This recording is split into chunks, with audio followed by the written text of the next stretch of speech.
Welcome to the Explainer. Today we're going to dig into some ancient wisdom from the Bhagavad Gita to build a really practical modern guide for finding and growing our own greatness. So let's dive right in. Let's start with a feeling I'm pretty sure you know well. That little nagging voice in your head, the one that says you're not quite measuring up.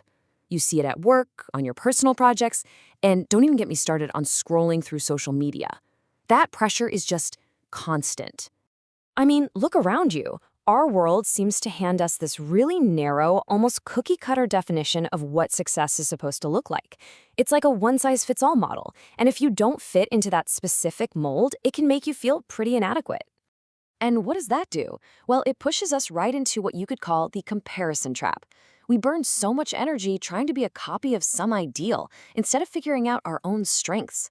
And, that almost always leaves us feeling like we're just not enough.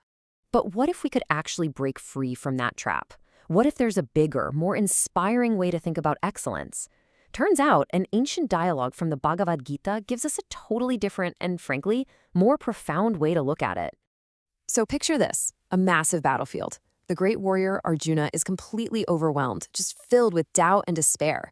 And he turns to his guide, Krishna, not for a battle strategy, but for something deeper. He needs help seeing greatness and meaning in all the chaos around him.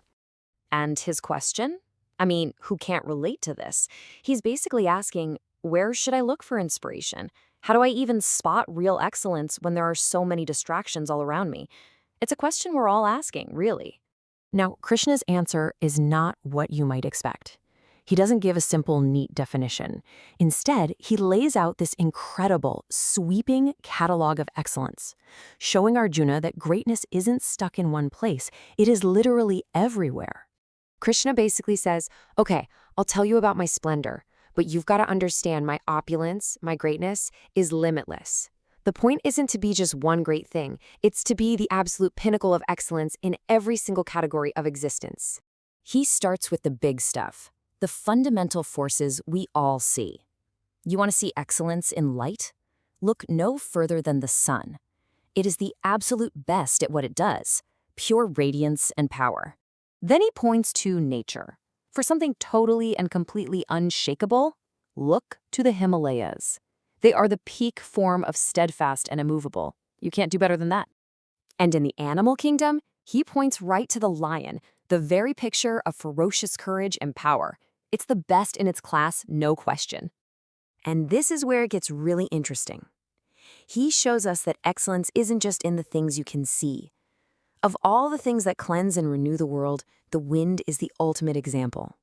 Now, what I find absolutely fascinating here is how Krishna balances the physical, tangible power with these abstract, intangible ideas. He's the ferocity of the lion, yes, but he's also the unstoppable force of time. He's the raw power of a shark, but he's also the unwavering principle of morality. It shows that excellence isn't just about what you can touch. It's in the powerful ideas that shape our reality. So you're seeing the pattern here, right? This is the big idea. Krishna is teaching Arjuna to train his eye to see excellence everywhere. It's about looking at any field, any category you can imagine, and asking, what's the absolute best version of that? Greatness isn't one single road. It's the summit of every single road.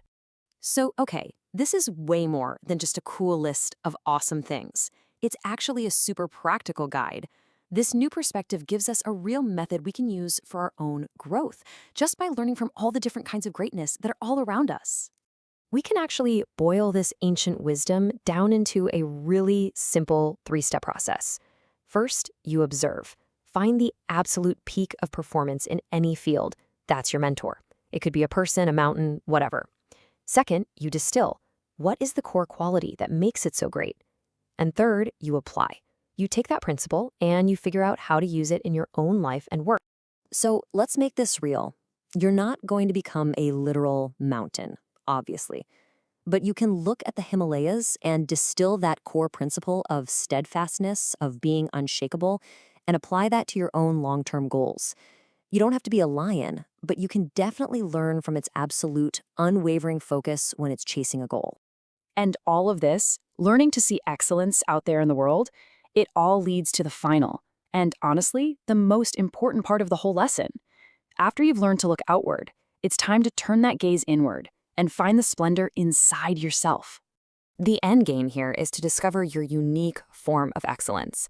It's about realizing that if your true nature is to be a flowing river, you shouldn't waste your entire life trying to be an immovable mountain.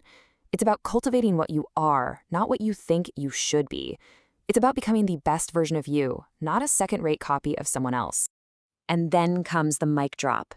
Krishna reveals that all these different, amazing forms of excellence, the sun, the mountains, the lion, they all spring from the very same divine source, just one tiny spark of his splendor.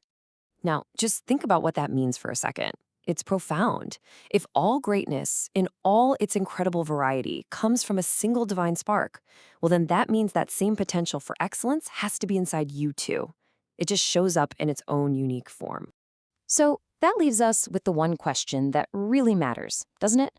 The entire point of this is to shift from just admiring greatness in other people to actively cultivating it in ourselves. So the question is, what is your spark? Where does your unique potential for excellence lie? Okay, so let's pull all this together. What's the final, powerful takeaway from this ancient guide to greatness? How can this actually change how we live our lives and go after our ambitions? Here it is. You have to free yourself from the one-size-fits-all definition of success. Stop comparing apples and oranges. Excellence is opulent, it's everywhere, and it comes in a million different flavors. Your job isn't to become the lion or the sun. It's to find inspiration in their peak qualities, to recognize that same potential lives inside of you, and then to go out and cultivate your own unique, brilliant form of splendor.